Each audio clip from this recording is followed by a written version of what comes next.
And voila. Okay, so the CT110 is now fully imported to the UK. I've got a reg. I can ride it on the road, and I can ride it off-road. So I guess a quick walk around, because I'm itching to just ride it, to be honest. I've done about, I don't know, 15 miles this morning, just testing it out. Nothing's leaking, nothing's fallen off yet. Yeah, it's been a long time coming. I will upload a video separately at some point on how to import, because online guides like Bennett's and stuff make it seem easy, but I'm going to go more in depth of all the things you have to do, because there's some hidden steps and some surprise steps, and if you've imported a vehicle, then I guess you'll know. And the weather forecast was rain, but the sun has come out, which is really nice. Right, that's enough looking at the bike. I've got my toolkit on the front, I've got my little phone mounted there, and I can swing my leg over or under or through or whatever. I just want to adjust this down a bit because it's in the way. It's very different from riding a cub. I'm actually really struggling to do my indicators, to be honest. Really struggling to do my indicators today. I don't know, I keep forgetting them or something. So I think I'll, oh yes, and round the corner there is a little byway. So I'll do a little bit of road, and then let's do one byway. Everything works on this bike.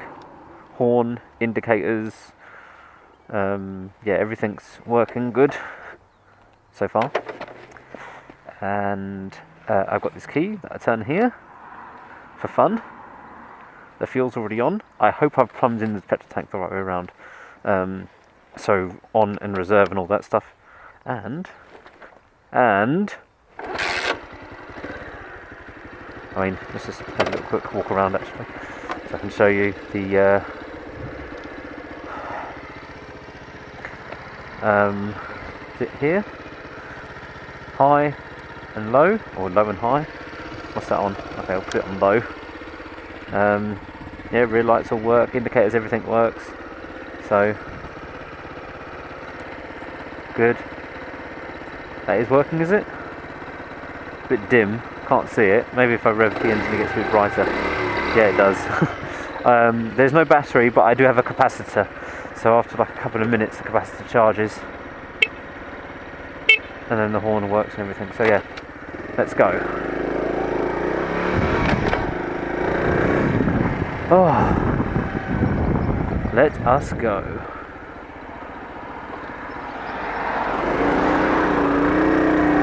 Feels very agricultural to ride.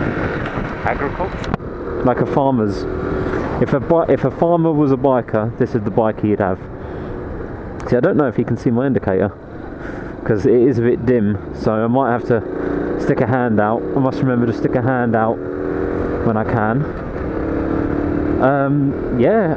Cruises around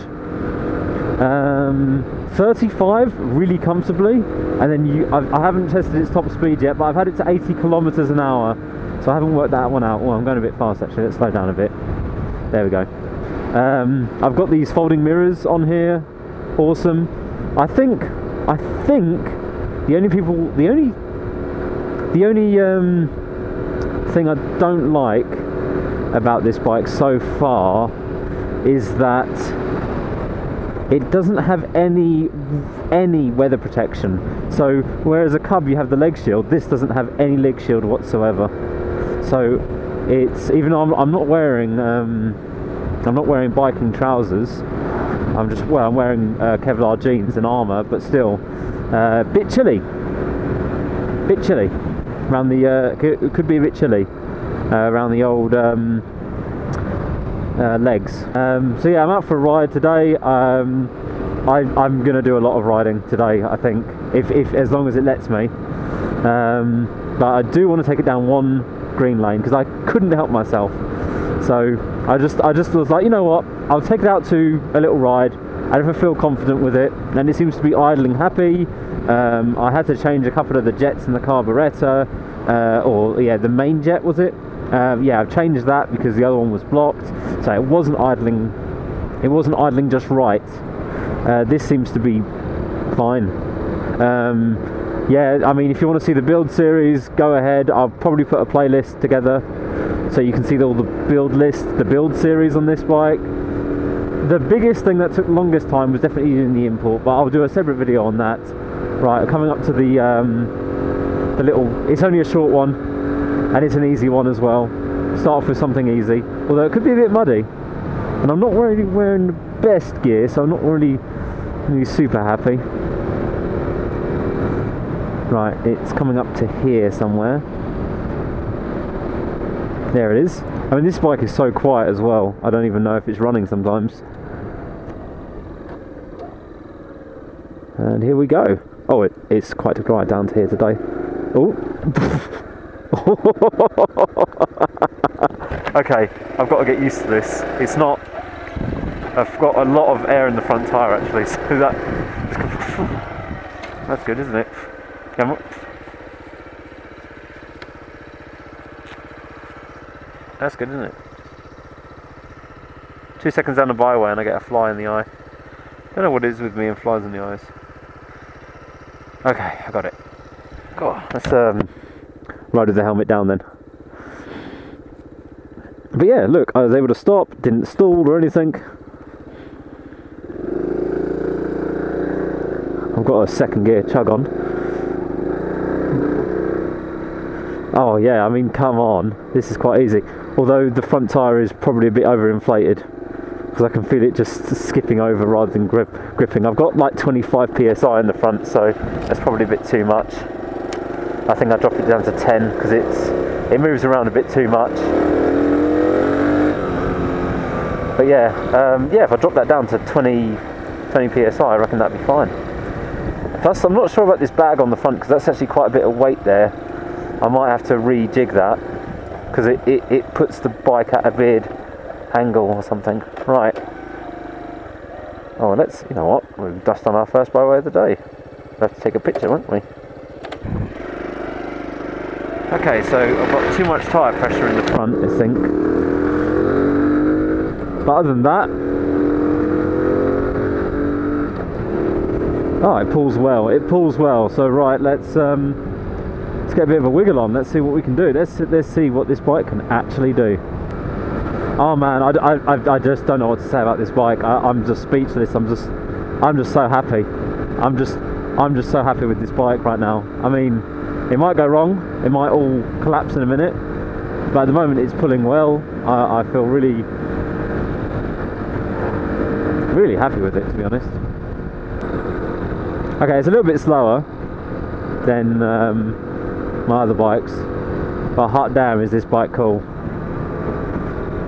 Right, you know what, I probably won't say much because I'm just so chuffed. I'm still getting used to the bike, so I'll tune back in when when I've done some more miles or something interesting happens.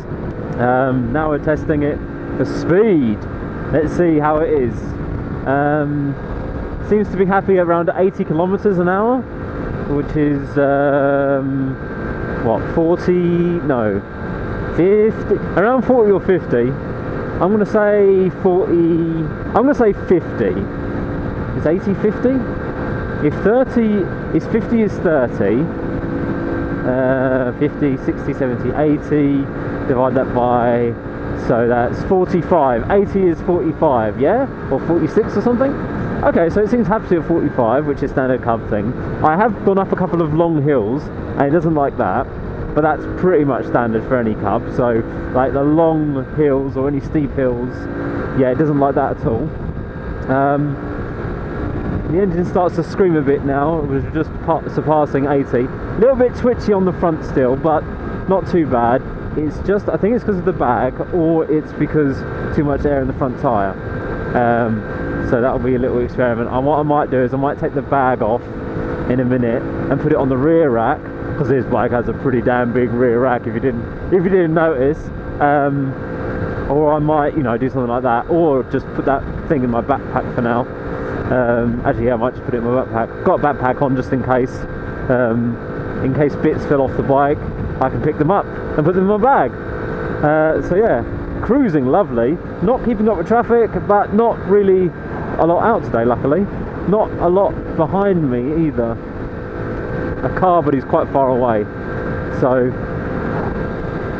yeah, going down and it feels really comfortable. It's not like bone jarring. It's got traditional forks on, makes you think, and the standing position as well isn't terrible. So we're doing about 80 or whatever.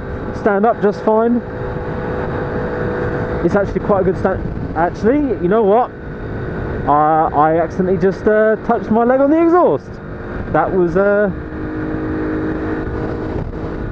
even though the leg shield, the heat shield is there, that still was quite warm. I mean, luckily it wasn't like the exhaust I just touched, but it definitely was warm. So, okay, you can stand up with avoiding it, so that's good. But still, that is hot. Ooh. That twitchiness, I'm not fond of this twitchiness that it's got. Not fond of that twitchiness at all. I don't know, it's just gonna take a bit of getting used to. Kind of, yeah, just have to kind of get used to it. Oh, slow down, I thought I was doing 30. Thought I was doing 30, must have been just over. I mean, it's got this weird twitchiness to it, but it is a Cub, so I don't know. It's a bit different to a Cub. I don't know. It just feels a bit off, but it could be just the tyre pressure's too high in the front. So I might take some of that out. I don't know. Yeah. Right. I'm off now down to a motor cafe. Gonna maybe run into Phil 480 there. I did say to him I'm out today. If you want to come down, see the new Cub. I'm very excited about it. This is the bike that I sold my CRF for. I got rid of my Honda CRF for this bike, and so far I'm happy with it. Right, now this is a bit of a hill, so let's see, can I get my speed up to get over this? I reckon I'll lose a lot of speed as I go up here. So 80, 70, yeah, the hill just eats my not too bad though on this bike, not too bad. Yeah, I literally took it out for a little spin yesterday evening, because I ran down the shops, got this license plate made up. The license plate is too big, unfortunately, so what I've had to do is I've had to trim the edges. And what I mean is, like, stylistically, is not too big stylistically. I mean, physically, it doesn't fit the bike. Like, I couldn't actually attach it properly to the bike, so I had to get the Dremel out and just trim it down a bit, which is really upsetting, because if you Dremel it, yeah, the speedometer's got a delay on it, which is really, really odd. If you've got, yeah, so basically it's got some rough edges, but yeah, it just wouldn't fit where the indicators sit. So, oh, what's that? Oh, Honda, an old one.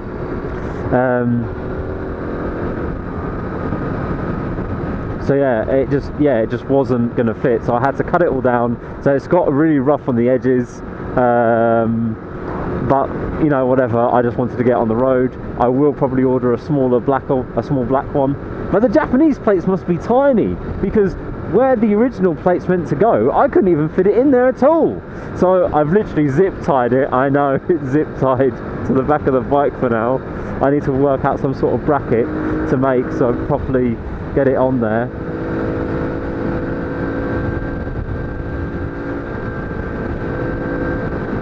So 80 kilometers an hour feels pretty good. It hasn't bogged or anything like that yet, but I do want to check the spark plug, when I stop as well. I'll stop, have a coffee, pull the spark plug, see how the engine's running. So it's good to check it to make sure it's not running too hot or something, and then I have to make some adjustments. But at the moment it seems like it's running fine. I don't like how the fuel pipe runs on this bike, but I've looked it up and that's how they go. That's how they're meant to go. They go like really close to the engine and manifold, and it just feels like, no, I don't know, it just doesn't feel like it should be that close. But they're not quite touching, and the fuel line should be able to withstand like 240 degrees or something insane before they start to melt. So I think I'm okay. Don't think engines run that particularly hot, do they? 250 degrees? They shouldn't. If they do run that hot, I think something's wrong. when I get to the coffee shop, and I should be there in about 20 minutes anyway. There's nothing really to say much more about this bike. It's freaking awesome, and oh man, this is like, you know, one of them days when you get a new bike. I mean, when I got a cub, it's like I've got a cub, so another cub is like, okay, I've got another nicer cub. But let's just face it, it's not like getting a new bike, because a new bike is something completely different, and this is taking a bit of getting used to, because the gearing is weird. Oh, but yes, it's like one of those days when you get a new bike, and it's been a long time for me since I got a brand new bike that I'm actually, like, because a cub is a cub and they all handle pretty much the same. Okay, they got their little quirks and stuff, but generally speaking they all basically feel the same. So I'm a bit nuts having all these cubs. Maybe I should get rid of them, I don't know, but I mean, I could part with another one. I've already parted with one, but I'll think about it. But no, for now I won't, for now. But this is like a proper new bike. This is what I got rid of the CRF for. Haven't made the right decision, I don't know just yet. It's going to take a little bit more riding with it, but at the moment I'm so happy with it. I mean, it's a bike that I built. I'm surprised that I haven't. Okay. I have taken it for, this is technically it's the second ride. The first ride was literally round the block a few times. The the rear light stopped working. The horn stopped working. Something came loose. So yeah, it was. But then I've tightened all the bits up now, and it seems okay. I've repaired all the repairs, and now we're out. So at the moment, yeah, it's fine now. Absolutely fine. Absolutely pulls lovely. Yeah. So yeah, apart from the minor little breakdowns and stuff, I haven't had too many issues. So it's actually really behaving itself today, which is pretty good. But yeah, I'll get to Phil and then I'll pull the plug and see what the spark plug's looking at. But yeah, thanks to all the people that supported the build and everything. But yeah, anyway, I'll tune back in. Maybe we'll take Phil for a little ride, see what he's doing today, see what he thinks of the bike. I might let him have a little go on it, and maybe I'd like to say his first gear, try a little bit around the car park. But I don't, you know, it's a bit of a weird thing to get used to with the gearing and stuff. It took me quite a few tries, and the feet positioning and stuff is a bit weird, because you have to like lift your leg up on the ball of your foot or your tail of your foot, or lift the leg up basically to change gears. It's not a flick of the wrist, it's more involved, but at the same time you don't have to worry about a clutch, so, or you know, a lever to pull for a clutch anyway. Right, slow down. Okay, you know what, I'll tune back in when I'm at the cafe. Yeah.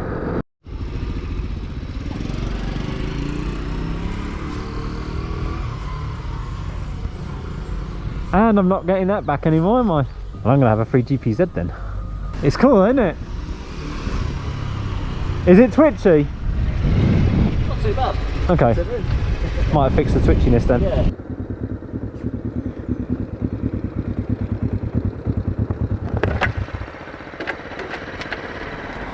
I think my exhaust has come loose. Oh.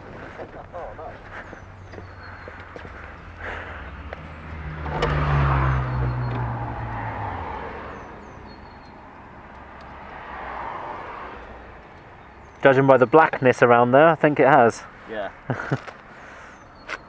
Oh, I see what's come loose. Yeah. That's what's vibrating. Oh, the heat I'm missing a bolt. You see a bolt's come out there. Okay, so a bolt's come out. Yeah. Well, it's not going to go anywhere by the looks of it. No, it's not going anywhere. It's still detached. Okay, so bits of the exhaust have fallen off. Just a nut or bolt or two. Other than that, I think it's been a thing. So yeah. Anyway, I think that will end the video here. Thank you very much for watching. Yeah, I'm gonna just mosey on the bike home now, I guess, and then wait for the bike to cool down, then repair the little problems and check the plug. I didn't check the plug when I stopped for a coffee. Should have done it then. Oh well, I'll check it when I get home. Anyway, that's it. Thanks for watching. Thanks for all the support from the patrons, etc, etc, etc. Like, comment, whatever. Catch you in the next video. Goodbye.